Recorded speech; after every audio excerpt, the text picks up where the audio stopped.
Coming back to the issue of migration, in the US, when they had a period of mass migration in the late 19th century, early 20th century, they closed their borders largely in the 1920s for, I think, almost 3 decades.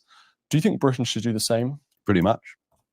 I think we should aim for, let's give net zero a different meaning.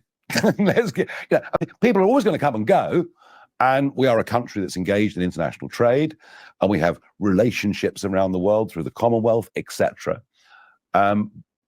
But yeah, we have to aim at a balanced migration policy. But at a balanced migration policy. He said the US closed the border down. Remember when Trump said, he doesn't want anyone from these countries. That's it. I'm going to have a zero tolerance policy on that.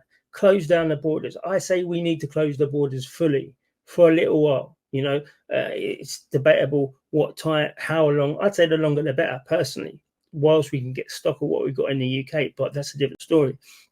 So he said it. And then Farage comes back and says we need a balanced migration policy. And I said earlier on that he went for the net zero immigration. That was one of the Reform UK's policy. So when you get 10 million people leaving the country and you replace them with 10 million Abduls, then obviously you're going to have a demographic change, and B, we're going to have low IQ'd, low skilled people who can't even survive in the mountains of Afghanistan in here trying to create what we have been doing for thousands of years.